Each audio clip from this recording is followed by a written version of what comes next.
חונני, חונני, חונני השם, כי נבהלו עצמוי, ונפשי, ונפשי, נבהלו מאוד. ברשות מוריי ורבותיי,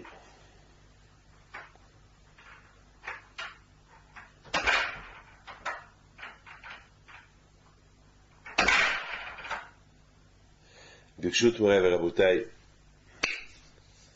avec la permission d'Hachem, nous sommes aujourd'hui la paracha de Shemot, la paracha du début de l'esclavage des Bnei Israël en Égypte. Et ce qui est impressionnant, c'est que lorsqu'on réfléchit un peu avec tout ce que les Juifs ont pu souffrir en Égypte, ils ne se sont pas assimilés aux Égyptiens. Je parle de l'Égypte de l'époque. L'Égypte il y a 4000 ans. L'époque des pharaons, l'époque où l'Égypte était idolâtre. Ils vénéraient tout ce qui est naturel.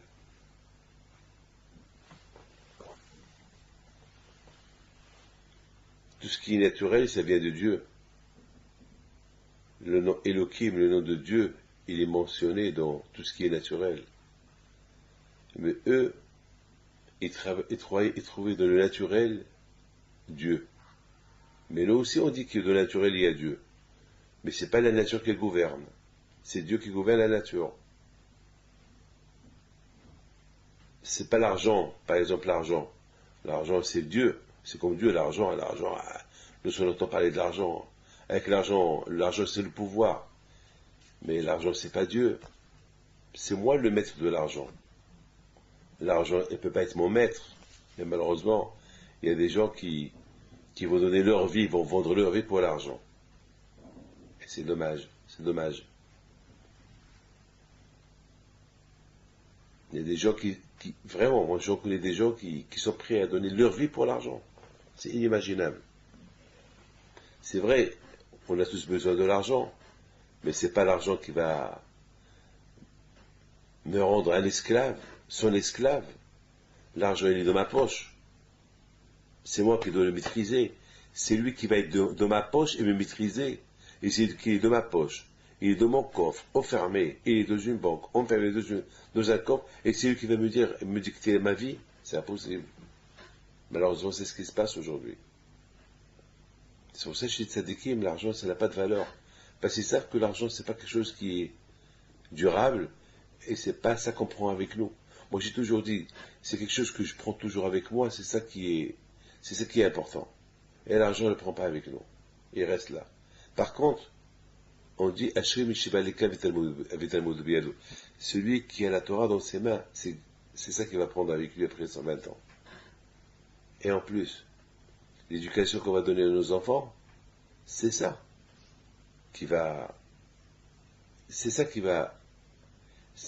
notre acquis. Ma présence dans le monde, elle dépend de l'éducation que j'ai donnée à mes enfants. Et selon ce que j'ai donné à mes enfants, eh ben, mon nom il reste. Ben, si j'ai rien donné à mes enfants ils seront, je sais pas, autre personne, donc moi je suis déjà perdu, je suis déjà oublié. Qui fait rappeler mon grand-père Rabbi Haïm Pinto? Moi, ma présence, parce que je suis son chemin. Qui va rappeler le nom de Rabbi Haïm Pinto de les générations à venir? Eh ben, mes enfants. Mes enfants, tout dépend si eux aussi continuent à donner ce que je leur ai donné comme éducation juive. Alors, dans la paracha de cette semaine, c'est la paracha de Shemot. C'est la paracha que la Torah nous parle des noms. C'est quoi les noms? C'est-à-dire que si les Juifs ils sont restés juifs en Égypte, ils ne se sont pas assimilés, c'est parce que, mais elle est Shemot ben Israël, parce que ils ont fait attention à leur nom, ils n'ont pas assimilé leur nom avec les autres noms. Ils ont gardé leur nom juif.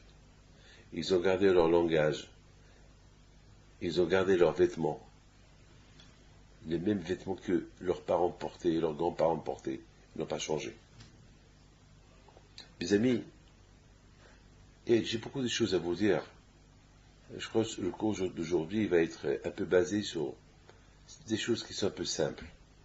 Vous savez que il y a 2 fêtes que nous fêtons dans l'année, 2 fêtes qui sont remarquables, 2 fêtes que c'est nos sages qui les ont instaurées, Hanouka et Purim. Hanouka et Purim. Et ces 2 fêtes-là, ils sont très très symboliques. Une fête, les deux qui nous rappellent une chose extraordinaire, les 2 qui nous rappellent comment le peuple juif, à l'époque des Grecs, presque, ils ont été assimilés. Ça veut dire, ils seraient restés comme nation, mais une nation assimilée et perdue dans la nature. Perdue dans la nature.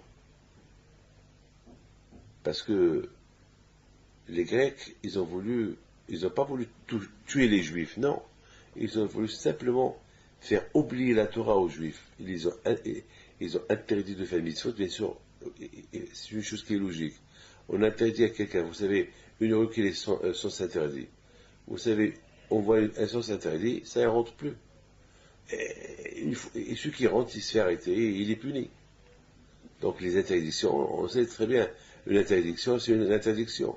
Donc dans la Torah, il y a ce qui est permis, il y a ce qui est interdit. Et alors les Grecs, ils nous ont forcés de ne pas respecter ce qui est permis, ce qui est interdit. Donc, au fur et à mesure des temps, les Juifs, à force de respecter ces décrets des Grecs, eh ben, ils ont fini par être assimilés. Et surtout, les enfants qui étaient pris en charge par l'Hadas grec de l'époque et par la culture grecque de l'époque, eh ben, ils ont grandi sans éducation juive, sans rien du tout. Alors presque la plupart du pays juif, du judaïsme, là où ils se trouvaient, presque ils se sont assimilés. Et il y a eu un miracle, qu'il y a eu la révolte. Et cette révolte, elle a fait que les Juifs, ils ont chassé les Grecs de leur territoire et ils ont commencé encore à rentrer dans la Torah. Et c'est un miracle qu'on commémore aujourd'hui. Et pourquoi on le fait aujourd'hui, ce miracle-là? Pourquoi? Quel rapport entre nous et eux? Eh bien, le rapport, il est simple. Parce que nous aussi, malheureusement, ça peut nous arriver ce qui est arrivé à nos parents. Donc, le fait de se rappeler ce qui est arrivé à nos parents, ça nous met en garde. C'est-à-dire, fais attention. Fais attention au danger. Parce que, si tu veux garder ton judaïsme, il y a des limites, il y a des clauses, il y a des conditions. On ne peut pas faire notre religion comme ça. Hier soir, j'ai mangé chez quelqu'un, et il y avait là-bas une femme elle n'a pas eu, elle était honnête. Elle me dit, je m'excuse, parce que j'ai parlé un peu du vrai Torah, et elle me dit, je m'excuse, vous savez, moi je n'y crois pas. Moi je suis d'une famille qui ne croit à rien, et je suis issu d'une famille qui font beaucoup de hesed, beaucoup de bien, et pas plus, mais nous à la Torah, chez nous, il n'y a pas de kasher, chez nous, il n'y a rien du tout. On fait, même Pessah, on ne le fait pas, il n'y a pas. Mais on est juifs, on est des traditionnalistes à notre façon. Je dis traditionnaliste, c'est quoi? Et traditionnaliste, ça veut dire la tradition. Mais quelle tradition? Il y a la religion juive, il y a la tradition juive, il y a les coutumes juives. Alors, la tradition, la religion, c'est le respect des mitzvot, le respect du Shabbat, etc., etc. Donc vous ne le faites pas. Très bien. Tradition. Quoi? Tradition, il y a beaucoup de gens qui ont la tradition de respecter Shabbat, de faire Kiddush. Donc vous ne faites pas. Non. Pas Pessah. Mais par tradition, non. Alors quoi? Vous gardez quoi? Vous êtes juif à quel titre? Elle me regarde et me dit, non, non, non, non, on sait ce qu'on fait. Je lui dis, très bien, très bien. Je voudrais bien voir si votre fils, il va parler votre langage un jour. Si vous parlez, on sait ce qu'on fait, votre fils, il dira, j'ai rien reçu. Votre fils, il n'aura rien à respecter. Votre fils, il donnera un bon coup de pied à ce que toi, madame, tu respectes. Et son fils était à côté. Il a fait un sourire. Elle le regarde. Elle lui dit, dis-moi mon fils, j'ai raison pas, tu seras comme nous. Et là, il a éclaté. Il a répondu à sa mère, devant tout le monde. Il dit, maman, non, j'ai une copine. Tu sais bien. Tu sais bien. Et tu sais bien, je me suis même rendu compte que je vois que personne ne me dit rien pour... Je vois mon copain qu'il est avec une fille qui n'est pas juive et qu'il a des problèmes avec ses parents. Avec toi, j'ai pas de problème. Donc, ça va. Je dis, bon, tu sais, mon fils, moi simplement, je te laisse. Je sais qu'un jour, tu vas pas me décevoir. Et il dit à sa mère, maman, j'ai 22 ans. Je suis un homme. J'aime cette fille. Et je veux me marier avec cette fille. Là, la maman, elle le regarde. Et lui dit, mais tu peux pas nous faire ça. Et il lui répond, et pourquoi pas? Qu'est-ce qu'on garde? Je suis venu à la maison pour... Toi, maman, tu m'as dit de prendre une fille qui n'est pas de chez nous. On garde rien du tout. Il n'y a rien. D'ailleurs, toi-même, maman, tu l'as dit. C'était une victoire de la part du garçon. Il a aidé mon... Quelque part, il est venu à mon secours, à mon aide, pour que lui réponde à sa mère. Sa mère, elle commence à pleurer, elle commence à discuter avec son fils, et son fils, il est devant tout le monde, maman, on ne va pas laver notre linge sale ici, à côté des gens qui nous ont invités. Elle s'est levée de la table et est partie. Mes amis, c'est ça. Les Grecs, c'est ce qu'ils ont voulu faire. Les Grecs, ils ont interdit aux parents de respecter les mitzvot et, bien sûr, ils ont pris en charge leur enfant. Ça veut dire que les enfants, c'était les Grecs qui s'occupaient de leur éducation. Et qu'est-ce qu'ils leur ont donné? Une éducation grecque, anti-juif, anti-religion, anti-Torah, anti-tout. Croire à la nature. Alors, Baruch Hashem, grâce à Dieu, on a réussi à se débarrasser de ces sculptures grecques. Mais, nos sages, ils nous ont obligés, ils ont instauré une loi de se rappeler de ce miracle. Parce que cette histoire, que notre peuple juif a traversé en Israël, que presque il a perdu son judaïsme, son identité judaïsme, ça peut arriver à n'importe quelle personne, à n'importe quel individuel. Non seulement à toute la nation juive, non, à n'importe quel individuel. Ça veut dire, faites gaffe. C'est la raison pourquoi la maison, l'allumage de Hanouka, c'est écrit Ishobeto. Chaque maison, elle doit allumer la Hanouka. C'est pas, on allume la Hanouka pour la communauté, et c'est tout. Non. Chacun, il doit Ishobeto. Chaque juif, il doit allumer la Hanouka. D'ailleurs, nos frères Ashkenaz, chaque membre de la famille, il a une Hanouka chez lui. Si quelqu'un il a 5 enfants, eh ben c'est 5 enfants qui vont avoir leur Hanouka. Pourquoi? Parce que la menace d'être assimilé et de perdre la religion, le danger, il peut être à n'importe qui. Ça veut dire, chacun, il doit faire gaffe. Chacun, il doit se voir qu'il est en danger s'il ne fait pas attention. Et chacun, il doit prendre l'histoire de Hanouka comme une histoire individuelle, et non pas comme une histoire collective, une histoire qui est arrivée à nos parents juifs. Non. Il faut que cette histoire-là, il faut qu'on se rappelle de cette histoire. Chacun il doit la raconter à ses enfants, et chacun il doit se la raconter à lui-même. Et au moment qu'il a le Hanouka, il commémore, il se rappelle, voilà ce qui aurait pu se passer à nos parents. Et grâce à Dieu, rien ne s'est passé. Et Baruch Hashem, il y a un miracle. Ça, c'est Hanouka. Et Purim. Purim, c'est Haman. Haman, c'est le grand danger. C'était Hitler de l'époque qui a voulu exterminer le peuple juif.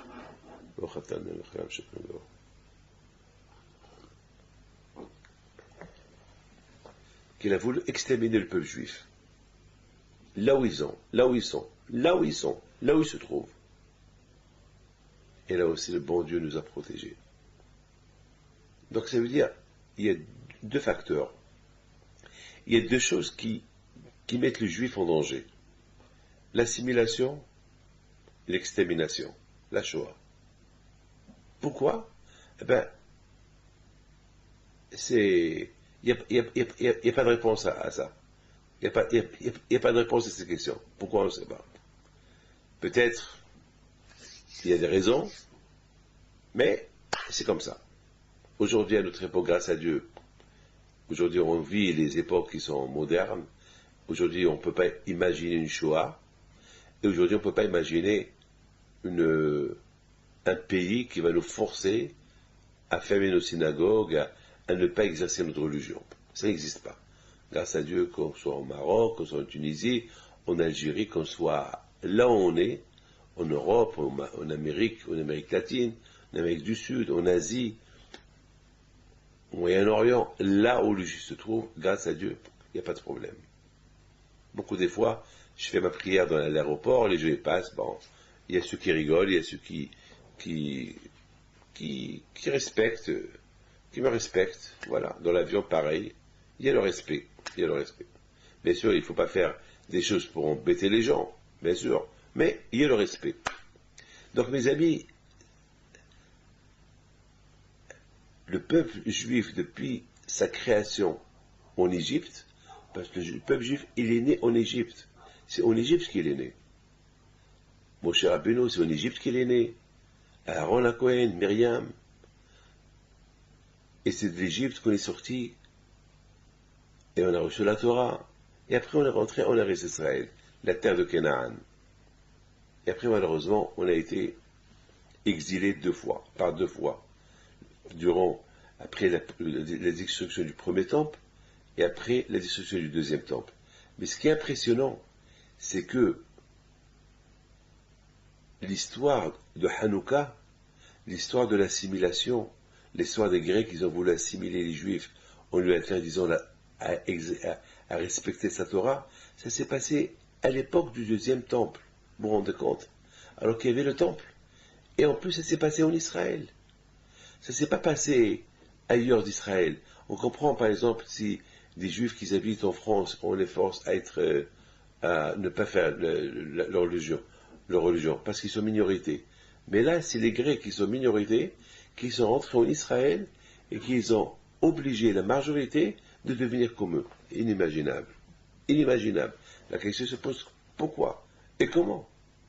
Comment ça pouvait se passer? Comment? Dans mon propre territoire, dans mon propre pays, on m'a obligé, non seulement qu'ils ont occupé, mais qu'ils ont obligé les Juifs à devenir grecs, à mettre de côté la religion. C'est quelque chose qui est détonnant, c'est quelque chose qu'on ne peut pas imaginer. Comment vous pouvez comprendre cela?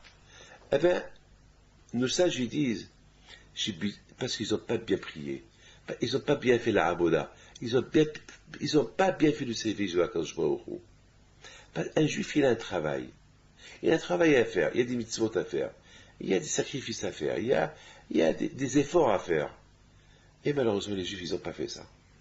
Et parce qu'ils n'ont pas fait ça, eh bien, malheureusement, ça a donné aux Grecs cette force-là de rentrer. Parce que le Juif, sa force, c'est avec la religion. C'est ça notre conviction. Lorsqu'on suit Torah et Mitzvot, alors que Baruch Hu nous protège. On a la parnassa. Il y a la paix. Il y a la paix. Il y a la paix. La paix. C'est écrit dans la Torah. Écoutez, moi je suis arabe, je dis ce que la Torah dit. Je ne suis pas quelqu'un qui est en train de vous inventer des choses. Moi, j'ai des livres, voilà, j'ai la Torah. Je respecte la Torah, je vous dis ce que la Torah dit. Je ne veux pas. J'ai pas une autre culture. Alors, sauf si vous me dites, ta Torah elle est fausse. Alors si ma Torah elle est fausse, alors à vous de trouver des réponses à mes questions. Comment les Grecs, ils ont réussi à pouvoir assimiler un peuple chez lui. Comment? Ils étaient une minorité, les Grecs. Il y avait quelques, je sais pas, quelques dizaines de millions de Juifs qui habitaient à l'époque en Eretz Israël. Toute Eretz était occupée par eux. Ils habitaient de partout. Ils habitaient à Eilat, à Tveria, à Tzfat, partout. C'était le grand Israël de l'époque. Ils étaient jusqu'au Liban, ils étaient partout. Je ne comprends pas. Comment ils ont réussi? Eh bien, parce que parce que c'est écrit dans la Torah, lorsqu'on respecte les mitzvot et la Torah, alors il y aura la paix dans le monde. Il y aura l'abondance. Sinon, il y aura la guerre, il y aura l'occupation, il y aura la souffrance. Je ne vais pas vous faire peur, je vous dis ce que la Torah dit. Donc malheureusement, c'est ça. Et d'ailleurs, au moment que les Hashmonaïm, ils ont commencé à faire teshuva aux Juifs, ils ont fait comprendre aux Juifs que l'occupation grecque, elle dépend de vous. Si on retourne vers Dieu, alors on va réussir à se débarrasser des Grecs, de Hérissa et de leur culture, et on va redevenir ce qu'on était avant. On va ramener notre religion en Israël. Tout dépend de vous. Et ceux qui ont écouté les Hashmonaïm, ben, ils se sont révoltés, et ils ont fait la guerre, et ils ont réussi. C'est le miracle.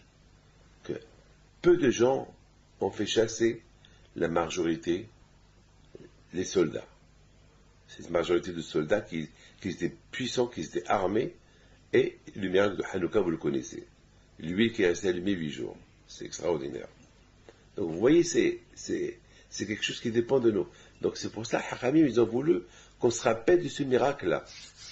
On se rappelle de ce miracle que si les Grecs, ils ont presque réussi à nous assimiler chez nous, en Israël, à l'époque, il y a 2000 ans, alors la plus forte raison, si on n'est pas chez nous, le danger où on peut se trouver. Lorsqu'on habite dans des pays qui ne sont pas, des pays qui sont pas, que la majorité, ils ne sont pas juifs, on est chez eux, on est que des, malheureux, c'est pas malheureusement, c'est, moi, vous savez, je vous dis, j'ai pas peur de vous le dire, moi, j'habite en France, mais il faut être réaliste, que tout le temps, je remercie la France qui m'a accueilli, qui a accueilli ma famille, mais il faut savoir que je ne suis pas français, je suis juif. Ça veut dire que je respecte la France, je ne déshonorerai pas la France, mais je suis juif français. Je suis juif français. Je suis pas, je sais que la France c'est un pays athée, c'est le laïque, mais sur ça je leur dis pardon. Voilà, je respecte, je suis français, je respecte, j'ai une nationalité française, j'ai pas de problème, mais je suis juif. Je suis juif avant tout. Parce que ma religion, si que Dieu préserve, je dois avoir à faire le choix entre ma religion et mon identité française, et bien sûr, je dirais, ma religion passe avant tout. Ben, c'est comme ça. Malheureusement, je ne peux pas dire autrement, c'est comme ça. C'est pas sans manquer le respect à la France, c'est pas sans déshonorer la France. Alors, bien sûr, vous savez que c'est pas tout le monde qui pense comme moi, c'est pas tout le monde qui. Mais grâce à Dieu, comme vous voyez tous en France, bon, grâce à Dieu, on est libre d'exercer notre religion, grâce à Dieu, il y a le kasher, il y a même tous les gouvernements français qui sont depuis Napoléon, ils aident des juifs, ils leur donnent des terrains pour construire des synagogues, et le grand rabbinat, c'est Napoléon qui l'a fait. Bon, grâce à Dieu, on n'a pas de problème grâce à Dieu aujourd'hui. On n'a pas de problème. On n'a pas ce problème qu'ils avaient nos parents avant. Ce qu'on appelle du forcer quelqu'un à devenir, à changer sa religion. Aujourd'hui, grâce à Dieu, les temps ont changé aujourd'hui. Mais il y a ce qu'on appelle le modernisme, le laïque. Le modernisme, le laïque, c'est une façon de... C'est-à-dire que le juif, par le libre arbitre qu'il a, il peut lâcher son judaïsme sans qu'il ait été forcé de lâcher son judaïsme, lui, par son propre gré. Et c'est ça la guerre d'aujourd'hui. Ça veut dire, il y a deux façons comment un homme peut être assimilé. Ou bien le forcer à s'assimiler, ou bien lui-même il va s'assimiler tout seul. À force de s'adapter à la culture, là où il habite, là où il se trouve, il s'adapte, au fur et à mesure qu'il s'adapte, et puis il va mettre, parce qu'entre nous, une religion c'est difficile, la religion. Le laïc c'est quelque chose qui est facile. Fais ta vie, tu n'es pas limité, dans la vie, tu fais ce que tu veux. Mais une religion, elle te limite. Non, ça tu peux pas le faire, ça tu peux pas le faire, ça c'est péché, et ça c'est péché, et ça c'est péché. C'est un problème. C'est un problème. On ne peut pas s'intégrer dans un juif qu'il est juif, qu'il a la Torah dans ses mains. On ne peut pas dire il faut s'intégrer dans l'ambiance du laïc. C'est impossible. C'est impossible. Il ne peut pas. Il ne peut pas. C'est impossible. On ne peut pas. C'est quelque chose qui est un peu. Mais malheureusement, le temps il fait le beau temps et le mauvais temps. Voilà. Tout dépend de l'homme. C'est à de l'homme de dire, écoute, je vis dans un pays laïque, en respectant le pays laïque, mais en respectant aussi ma Torah, sans faire du mal à l'autre, sans déranger l'autre. Bien sûr, c'est beaucoup de fois aujourd'hui, il y a des débats sur beaucoup de choses qui sont religieux. Bien sûr, je comprends que beaucoup de fois, ça peut arriver que on peut gêner, une barbe elle gêne, un chapeau il gêne, mais entre nous, qu'est-ce que gêne la barbe, qu'est-ce que gêne le chapeau, une kippa, ça gêne pas. Bon, chacun il comprend les choses, mais bien sûr, espérons qu'on ne sera pas obligé un jour à pouvoir quitter la France parce qu'on va nous obliger de se raser la barbe et d'enlever le chapeau et la kippa. Alors là, ça serait vraiment catastrophique. Bon, on sait. Je pense pas qu'on arrivera un jour parce que quand même les temps ont beaucoup changé. Donc vous avez compris, il y a deux façons d'assimilation. La façon du forcing, à faire assimiler quelqu'un, ou quelqu'un qui va s'assimiler tout seul. Maintenant mes amis, c'est ça ce qui s'est passé à l'époque des Grecs en Israël. Et il y a aussi un autre danger, c'est la Shoah. Et malheureusement ça c'est même pas forcer le juif à devenir, à s'assimiler, c'est le tuer, en finir avec lui. Pas de zecher, c'est comme, pas de souvenir, il faut en finir avec lui. C'est même pas sa présence, même si sa présence elle gêne, même s'il change sa religion. Il paraît que Hitler, il avait donné l'ordre de tuer même les juifs que leur grand-père c'était un juif. Alors qu'ils ne sont pas juifs. Parce qu'entre-temps, le grand-père il s'est marié avec une non-juif, et le petit enfant, c'est le petit enfant, il n'est pas juif. Mais malgré tout, parce qu'Hitler, il a dit, il a un peu du sang juif. Il faut l'éliminer. C'est grave, hein. Très grave. Mes amis, c'est ça, mes amis, la fête de Hanouka et Purim. Ces deux fêtes-là qu'on fait tout le temps, on les fait pour nous mettre en garde que ça peut arriver. Ça peut arriver. Ça peut arriver toujours un qui va dire je vais vous exterminer. Et grâce à Dieu, on commémore, on fait toujours la fête de Purim. Pourquoi? C'est pour se rappeler à soi-même que ça ne peut pas arriver. Que même s'il y a quelqu'un qui veut faire ce qu'il a fait Hitler, et comme certaines personnes dans l'histoire qui ont voulu exterminer le peuple juif et l'éteindre, comme à l'époque des Grecs et des Romains et les Babylons de l'époque, les Babel de l'époque, mais ils n'ont pas réussi.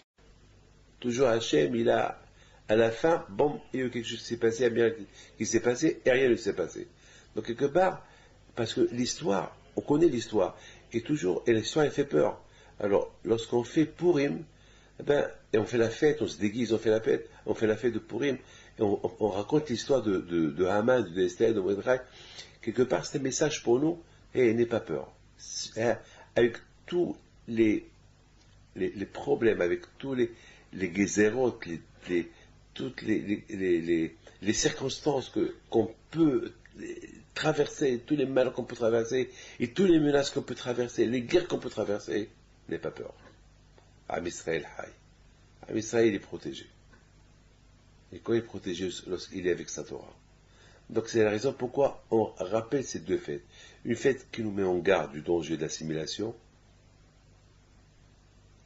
qui peut être par la force ou par la nature, que l'homme il s'oublie lui-même de sa religion, jusqu'à une fois, j'ai oublié de vous, une seconde, et ou bien la Shoah. C'est les deux dangers. Il y a le danger spirituel et le danger physique. Et c'est la raison pourquoi on fait ces deux fêtes-là, pour prier à Hachem qu'on soit protégé de ces deux dangers-là. Je me rappelle, il y a une fois, j'étais à Los Angeles, et je devais aller placer une mezouza chez quelqu'un. Il y avait une femme d'une soixantaine. Elle me voit, elle a commencé à pleurer. Et je lui dis, Madame, pourquoi vous pleurez?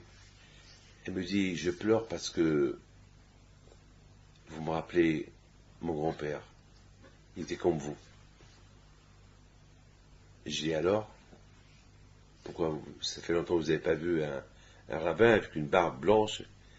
Elle me dit non, ça fait longtemps. Parce que ça fait longtemps, on est déconnecté de la religion.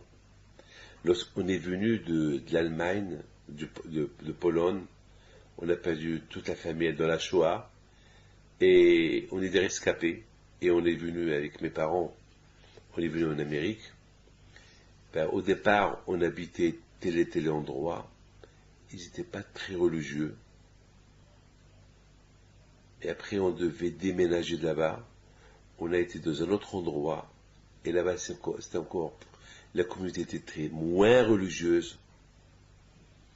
Et après, on est venu s'installer aux alentours de Los Angeles. Il n'y avait pas de juifs. Mais une fois par an, on allait à la synagogue. Dans une synagogue, ils étaient, même à Kippour, tout le monde venait en voiture et pas religieux du tout. Et malheureusement, on s'est vu éteindre. En 40 ans, on s'est vu éteindre. Et toute ma famille qui était religieuse, en Pologne, bah aujourd'hui il ne reste plus rien. Je suis la seule, et moi je ne suis pas marié. Mes frères, mes sœurs, mes tantes, tout le monde est assimilé, tout le monde. Il n'y a plus rien. Il n'y a plus de ce qui pourrait, plus rien. C'est ce qu'on appelle la dégringolade. Lorsqu'on ne fait pas attention à notre judaïsme, et le renforcer, et le souder, pas des mitzvot. C'est quoi une soudure? Une soudure, c'est lorsqu'on voit quelque chose qui commence à se détacher, deux éléments qui se détachent, et pour que ça reste attaché, on va les souder, on va les soudre ensemble. Qu'est-ce qui fait qu'un homme et une femme, ils sont soudés, ils s'adorent, ils s'aiment? C'est pas les bonnes paroles, les bonnes phrases, des cadeaux, des compliments. C'est ça qui soude l'amour du couple. Mais s'il y a des insultes, s'il n'y a pas le respect entre le couple, s'il y a un langage sale entre le couple, ben, ils vont se détacher. Qui a fait qu'ils se sont mariés? Les bonnes phrases. Je t'aime, je t'adore, voilà. C'est des bonnes phrases. C'est des bonnes phrases qu'ils ont fait que un jour ils ont décidé de se marier. Les compliments qu'ils se donnaient, leurs regards, les beaux yeux que chacun donnait à l'autre. C'est ça qui les a soudés. Et c'est ça qui a fait d'une manière qu'ils ont décidé à se marier. Et maintenant, qui fait qu'ils se séparent? Eh ben, le manque de respect. Les insultes. Insulter les beaux-parents. Manquer le respect à la femme, à ses sœurs, à sa famille. Et voilà, ça dissout. Et à la fin, c'est la haine et c'est le divorce. La Torah, on doit être marié avec la Torah. Ce qui va nous soudre avec la Torah, c'est lorsqu'on fait des mitzvot. Encore une mitzvah. C'est pour ça qu'on dit mitzvah goret mitzvah. Lorsque tu fais mitzvah, il faut la faire suivre avec une autre mitzvah. Parce que le judaïsme, c'est que Dieu préserve. Lorsqu'il commence une séparation, ça risque une vague peut venir pour nous séparer complètement. Alors, c'est la raison pourquoi il faut qu'il y ait toujours des soudures dans n'importe quelle circonstance où on vit et où on est. Il faut qu'il y ait cette soudure très importante pour rester unis avec la Torah. Et automatiquement, lorsqu'on est uni avec la Torah, on est uni avec le bon Dieu. Mes amis, ces deux fêtes-là, Hanouka, Purim, tout le monde est fête. Les religieux, les non-religieux, même les athées, tout le monde est fête. Enfin, c'est deux fêtes que nous sommes conscients de ces fêtes-là. Quelque part, on est conscient que le juif, il est toujours en danger d'extermination physique et spirituelle. Donc, ces deux fêtes symboliques, ces deux fêtes que, lorsqu'on les fait, c'est pour ça que ces deux fêtes-là, jamais ils vont disparaître. Même Rosh Mashiach, il va venir, ils vont rester ces deux fêtes-là. Parce que c'est grâce à ces deux fêtes-là qu'on fait notre religion. Parce qu'à fait de Purim, il nous rappelle, si on n'est pas dans la Torah, on peut avoir un mal qui va nous faire du mal, un bobo. La fête de Hanouka, si on fait pas attention à la Torah, on se soud avec la Torah, une soudure, on va se coller avec la Torah, on risque de se séparer de la Torah, et automatiquement, on se sépare de la Torah, on se sépare de Dieu. Donc, quelque part, ces deux fêtes-là, même Hachem, il était d'accord avec ces deux fêtes. Parce que pour nos sages, il vient décréter ces deux fêtes-là, qu'on doit les faire, et on les met à égalité, comme Pesach, Sukkot, et Rosh Hashanah et Kippour, et Shavuot, c'est que Hachem, il est d'accord. La preuve, il y a des Gemarot, il y a des livres, il y a des halachot, il y a des lois, il y a des millions de livres qui ont été écrits sur Purim et Hanouka. Pourquoi? Parce que c'est des fêtes, tout le judaïsme est basé sur ces deux fêtes-là. Tout le judaïsme, je pense, c'est l'expérience du judaïsme, c'est ces deux fêtes-là. Donc ces deux fêtes-là, ils nous rappellent notre protection spirituelle et notre protection civile, notre protection physique uniquement lorsque on respecte la Torah et les mitzvot. Donc voilà, voilà les dangers, voilà. Ces deux fêtes-là, ils nous rappellent où le juif il court le danger. Par exemple, vous êtes en voiture, il y a un fossé quelque part. Et alors, vous avez le droit d'aller à 130 km à l'heure. Mais il y a un fossé. Alors, il y a des signes, il y a des signalements. Et il y a un fossé, faites gaffe. Ralentissez, faites attention. Il y a un virage. Il y a des signes qui signalent. Donc, la fête de Rosh Hashanah et Sukkot, la fête de Hanouka et Purim, c'est des signalements. Halt, fais gaffe. Attention au danger. Attention, le danger d'assimilation, ça peut arriver par le forcing, ou ça peut arriver par lâcher. Par exemple, je vais vous dire une chose. Moi toujours, je suis contre un mariage, un mariage entre une fille religieuse et un garçon qui n'est pas religieux. Je les déconseille. Parce que ça ne va pas marcher. Il n'y aura que des histoires. Ou un garçon qui est religieux avec une fille qui n'est pas religieuse. Pas plus qu'hier. Hier, il y a une fille qui vient, elle pleure. Mes parents ne veulent pas que je me marie avec ce garçon. Je dis, mademoiselle, je les comprends. Parce que toi, tu n'es pas religieuse. Et lui, il est religieux. Et je comprends tes parents. Et tes parents, ils ne mangent pas cachère chez eux. Et alors, ce garçon-là, il va les embêter. Et il va dire, cachère, je les comprends. Mais pour toi, c'est pas bien pour toi. Et en plus, il va se passer un événement. Ou bien, tu vas faire la religion de force, par force. Tu ne vas pas la faire avec amour. Ou bien peut-être tellement que lui va t'aimer, lui-même, peut-être, il va se lâcher, il va faire ta vie, après il va commencer à aller chez tes parents. Donc pourquoi le pauvre? Il est religieux, il a eu une bonne éducation. Pourquoi tu veux lui faire perdre ce qu'il a dans les mains? Et de plus, et peut-être, vous allez avoir toujours la guerre. Faire la guerre toujours. Oui, pourquoi? C'est pas la guerre. Je ne conseille pas. Je ne conseille pas. Donc, mes amis, ces deux fêtes-là, ils sont très importants. Et je pense à une chose extraordinaire. Hanouka, ça c'est un peu de la Kabbalah. Parce que dans la Kabbalah, il y a toujours des signes. Par exemple, Hanouka et Purim, les deux lettres, la première lettre de Hanouka, c'est le Het, et la première lettre de Purim, c'est le P. Et Het et P, c'est quoi? Het et P, c'est Pah. C'est quoi Pah? Pah, c'est le Satan, c'est la Klipa, c'est la Touma. Pah Nishbar. C'est quoi Pah Nishbar? Ça veut dire que lorsque on respecte bien, lorsqu'on a compris ce que ça signifie, la fête de Hanouka et la fête de Purim, alors c'est qu'on a gagné le Satan, on a gagné l'ennemi, on a gagné le Yetzirah. On l'a gagné, on le casse.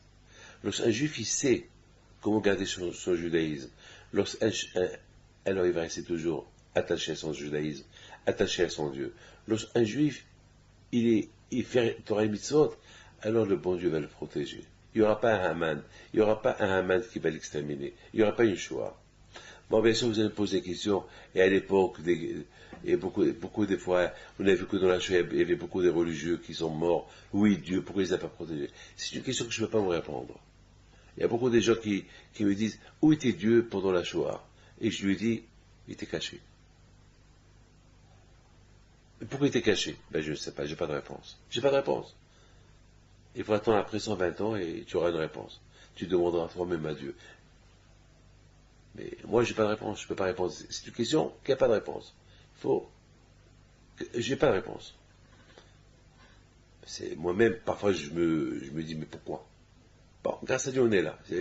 Au lieu de compliquer la vie, pourquoi, eh ben, j'ai trouvé ma réponse. Je suis parti à Auschwitz, avec des amis, et j'ai visité Auschwitz, les camps de concentration, et j'ai pleuré, et j'ai fait le Kaddish, et j'ai fait là-bas 2-3 cours de Torah, avec tous les gens avec qui on était. Et je suis parti à cette fameuse endroit, le fameux endroit où il y avait Mengele avec ses mains, lorsqu'il y avait les trains qui arrivaient et les gens qui descendaient du train, et il les voyait, et avec ses mains il faisait comme ça, c'est-à-dire toi à vivre, toi à la mort. Avec ses mains il jouait. La vie et la mort dépendaient de ses mains. Un petit monsieur. Et ce qui est incroyable, lorsqu'on voit les films et les photos de Mengele en train de faire ces gestes-là, il y avait peut-être 4-5 soldats, 10 soldats. Il y avait des milliers de juifs là-bas. Ils avaient peur d'eux. Je comprends pas. Je comprends pas. Ils avaient peur. On dirait qu'il y avait quelque chose du ciel qui a fait que les juifs, ils étaient drogués. Ils ne pouvaient pas se révolter. Parfois, il y avait presque 100 000, parce que le camp de concentration, il a été construit pour accueillir 100 000 personnes. 100 000 personnes, combien de soldats il y avait là-bas? Combien de soldats qui menaient la garde? Combien? Qu'est-ce qui s'est passé? C'est l'obscurité totale, on ne comprend pas. On ne comprend pas. Et je ne veux pas comprendre. Bon. Et je n'ai pas de raison à comprendre. Donc vous voyez mes amis, lorsqu'on respecte la Torah et les mitzvot, Pah Mishbar, la Satan, la Klipa, les Gezerot, on est protégé. Mais uniquement lorsqu'on fait attention à notre judaïsme, à notre Torah, alors Pah Mishbar, si on prend, c'est ça les deux fêtes, ces deux fêtes de Hanouka Purim, c'est deux fêtes symboliques. Ces deux fêtes que Hachamim, ils disent que dans ces deux fêtes-là, si on les respecte et on comprend les miracles qui se sont passés dans ces deux fêtes-là, ça va nous aider à respecter la Torah, et ça va nous aider à être des bons, et ça va nous aider à faire tout le Shabbat, Pessah, tout. C'est-à-dire que ces deux fêtes-là, ils sont capitales pour nous. Et c'est la raison dont ce Mashiach, il va venir, ces deux fêtes-là, ils vont rester, parce qu'ils vont nous rappeler le passé. Ils vont nous rappeler que c'est ces deux fêtes-là qu'ils ont fait qu'aujourd'hui, on vit l'époque de Mashiach, que c'est ça qui a fait qu'aujourd'hui on voit Mashiach. Et si ces deux fêtes-là, on les respecte bien, on va apporter Mashiach. Hapa nishbar. ואנחנו נבנתנו. עזרנו בשם השם, עושה שמיים וארץ. Et les dernières lettres de Hanouka Purim, la dernière lettre de Hanouka c'est le He, et la dernière lettre de Purim c'est le même. Ça fait le chiffre Ma, 45. 45 c'est Adam. Et Adam c'est le chiffre 45. Et aussi le chiffre 45 c'est un des noms de Dieu. Ça veut dire que c'est moi Hachem. C'est-à-dire que grâce, lorsqu'on respecte ces deux fêtes, et on a compris la signification de ces deux fêtes-là, on s'attache à Akadosh Baruch Hu, et l'homme s'attache à Akadosh Baruch Hu, et lorsque l'homme s'attache à Akadosh Baruch Hu, eh ben c'est la fin du Pah, c'est la fin du Satan, et Mashiach il est là. Mes amis, Mashiach il n'est pas encore venu. Étant donné que Mashiach n'est pas encore venu, donc on a un long travail à faire. C'est un long travail à faire. Je voudrais, mes amis, simplement vous rappeler que si grâce à Dieu aujourd'hui, on lit la paracha de Shemot, on voit l'histoire de nos parents en Égypte, que nos parents, ils ont vécu, ils étaient je ne sais pas combien de millions en Égypte. Et l'Égypte de l'époque, c'était une puissance. Et malgré tout, grâce à Dieu, nos parents, ils ont résisté. Ils ne se sont pas assimilés. Ils sont la Torah. Ils n'avaient pas encore la Torah. Mais ce qui les a aidés, c'est le nom. Leur nom qu'ils ont respecté. C'est-à-dire que le juif, quelque part, il faut qu'il respecte quelque chose. Lorsque Hachem, il voit qu'un juif qui n'habite pas chez lui, il vit dans la nature, et malgré tout, il fait des efforts pour maîtriser une mitzvah, et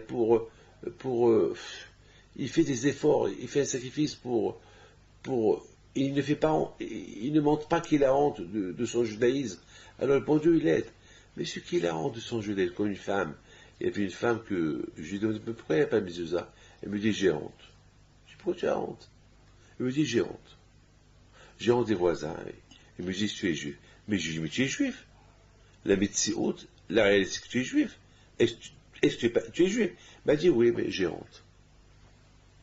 Je dis, ça veut dire que ta maison, c'est pas cachère. Je dis, ça veut dire que chez toi, la maison, c'est pas cachère. Elle m'a dit, je lui dis, voilà.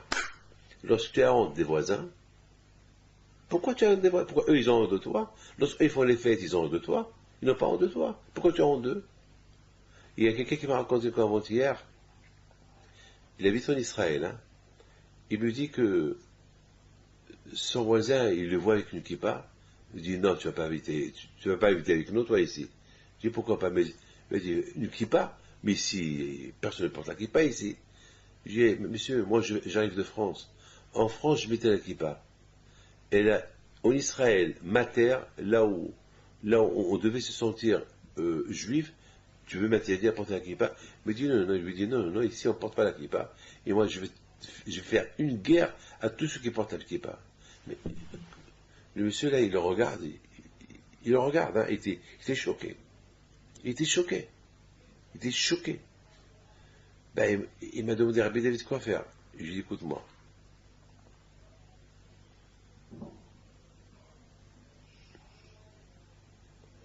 Rien ne peut t'interdire à porter la kippa. Lui, il veut t'interdire, peut-être c'est un mauvais voisin, et j'ai peur que ça va mal se passer avec lui. Eh bien, vous savez ce qui s'est passé? Eh bien, il s'est passé que, au départ, il y a eu des discussions, il crachait sur lui, il crachait par terre. Mais un jour, le voisin, il vient avec une kippa, lui-même. Alors, le juif français lui dit, mais c'est quoi ça? Tu portes ta kippa? Il dit, non, j'ai perdu mon père, je viens de l'enterrement de mon père. Alors il lui dit, alors ça veut dire quoi?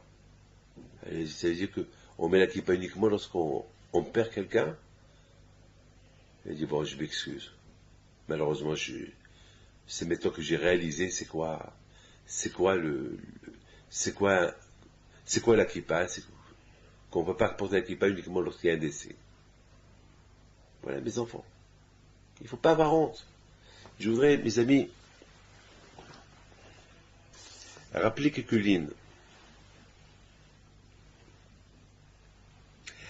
Et je termine avec cela. Lorsqu'on allume la Hanouka, vous avez remarqué qu'on allume chaque jour une de plus. On ne comprend pas une, et après on termine par 8. Qui veut dire quoi? Qui veut dire Moussi Veoler. C'est-à-dire qu'on doit, dans la religion juive, on doit toujours progresser et pas diminuer. Vous avez compris? Beit Shammai, ils ont dit qu'il faut commencer par 8, et chaque fois il faut diminuer.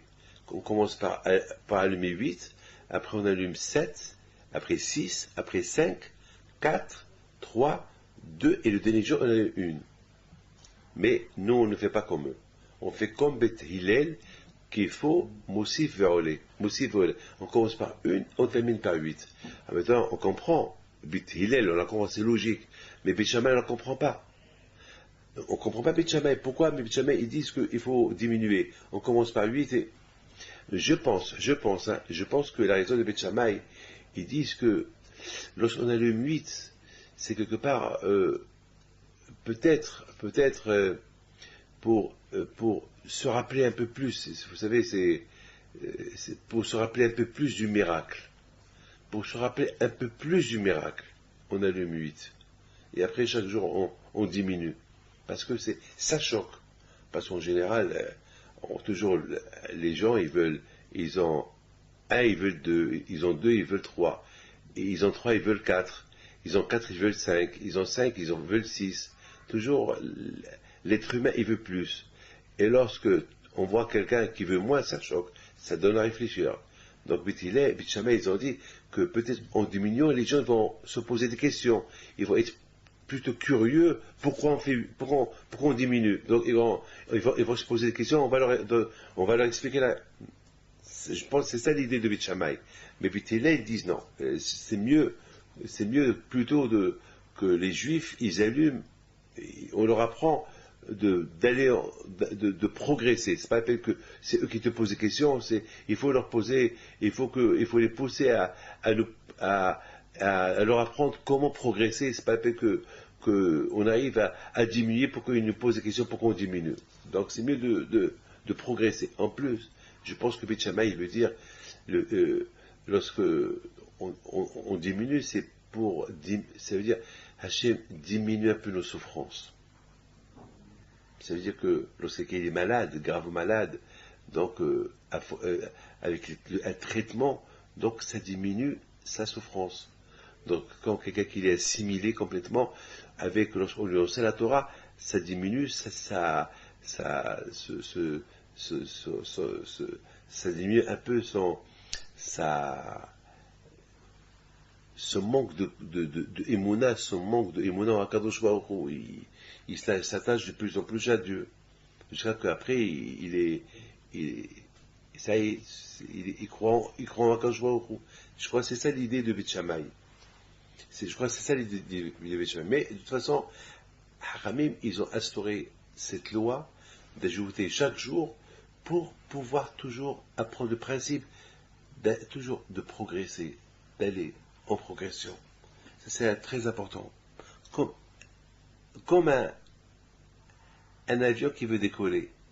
Il décolle doucement, et après, il décolle, il monte jusqu'à qu'il atteint son niveau d'altitude. Après, il se passe en automatique. C'est important. C'est ça la Torah. La Torah, il faut aller doucement, progressivement. Il ne faut pas aller forcer les gens. Il faut aller doucement avec eux, jusqu'à qu'ils comprennent. Et bien sûr, il y a beaucoup de gens qui veulent tout savoir.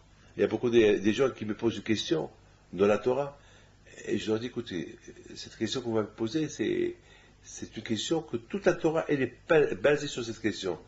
Il me manque des années pour te la répondre. Attends, viens, il faut qu'on commence du début. Parce que si je te la réponds, tu vas m'inonder avec questions, et si je te la réponds, je ne pourrai pas te la répondre. Tu me poses une grande question. Alors, il faut aller doucement. Il faut déjà que je t'apprends un peu, je te donne le goût à ce que je vais te dire, et au fur et à mesure, toi-même, tu vas commencer à découvrir le goût. Mais, te réponds à cette question, toute la Torah est dans cette question.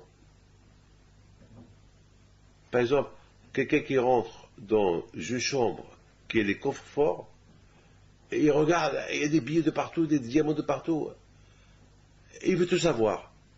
Qu'est-ce qu'il y a? Attends, tu commences à compter du début. Case par case. Et après, tu sauras ce qu'il y a. Mais tu veux tout savoir, tu veux savoir qu'il y a... C'est impossible. C'est impossible. Déjà, étudie un peu aujourd'hui, prends goût aujourd'hui, et demain tu vas voir. Tu continues demain, tu vas trouver encore un autre goût. Et c'est très important. Et c'est ça. Mes amis, écoutez très bien. Nos parents en Égypte, pourquoi ils sont tombés? C'est parce que malheureusement, ils ont commencé un peu à lâcher un peu. Et lorsqu'ils ont commencé à lâcher, et voilà, presque ils se sont assimilés aussi en Égypte, nos parents. Et ils ont commencé à fréquenter les endroits qu'il ne fallait pas fréquenter. Et alors que on leur a donné une ville qui s'appelle Goshen, et eux, ils ont commencé à voyager un peu à la Côte d'Azur, et ils ont commencé un peu à Alaska, ils ont commencé un peu à... Ils veulent faire du shooting ici, enfin... Et voilà. Et après, ils ont commencé à s'assimiler petit à petit, et une fois que les Égyptiens ils ont compris que le Juif il commence un peu à être un peu partout, c'est là qu'ils ont commencé un peu à les encadrer, et hop, et ils ont rendu esclaves, mais entre-temps, les Juifs se sont rendus compte dans quel état ils étaient. Bon, heureusement, ils ont compris que pour garder leur identité, au moins il faut qu'ils gardent leur nom, quelque chose, pour ne pas qu'ils se perdent dans la nature. Comme ça, ils restent ensemble. Eh oui.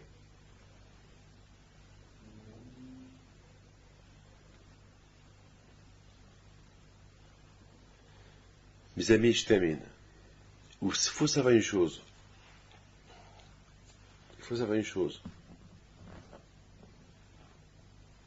Et avec ça, je vais terminer.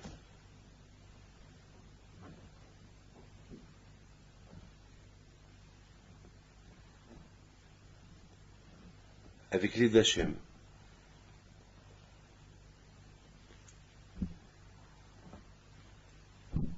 Chacun de nous, il doit avoir une idée, une voyance, voir loin. Comme les Hashmonaïm, lorsqu'ils ont chassé les Grecs d'Israël, ils n'ont pas crié victoire. La première chose qu'ils ont voulu faire, si on crie victoire, le peuple juif, il va commémorer la victoire chaque année. C'est pas le moment de la victoire. Déjà, il faut ramener le peuple juif à la raison, à la Torah. C'est ça la victoire. Les Hashmonaïm, ils ont vu cette grande séparation entre le juif et sa religion. Ils ont voulu le réveiller. Ils leur ont inculqué, viens on va chercher. Hepsou Matsou, viens on va chercher la vérité. Cherchons ensemble la vérité. Cherchons ensemble la cause qu'on est arrivé là. Que les Grecs sont venus jusqu'à chez nous. Et presque ils nous ont détruits au niveau spirituel. Cherchons ensemble. Comment on va chercher? Eh bien, au Beth Amikdash, on va nettoyer le Beth Amikdash, on va allumer le Beth Amikdash. Mais il n'y a pas d'huile, on va le chercher. Et tous ensemble, ils se sont mis à chercher l'huile. Un huile cachée pour allumer la menorah. Ils l'ont trouvé. Waouh! Voilà la victoire. On a trouvé l'huile. L'huile Hachemen, c'est l'huile. C'est les mêmes lettres de Neshama, l'âme. Victoire! On a trouvé notre âme spirituelle. Et il est resté allumé 8 jours. 8 jours, c'est Shemona. Shemona, c'est les mêmes lettres de Hashemen, et c'est les mêmes lettres de Neshama. Voilà la victoire. La victoire juive contre les Grecs par rapport à la récupération de leur âme, de la Torah. C'est là que les Hashmonaïm, ils ont voulu amener les Juifs.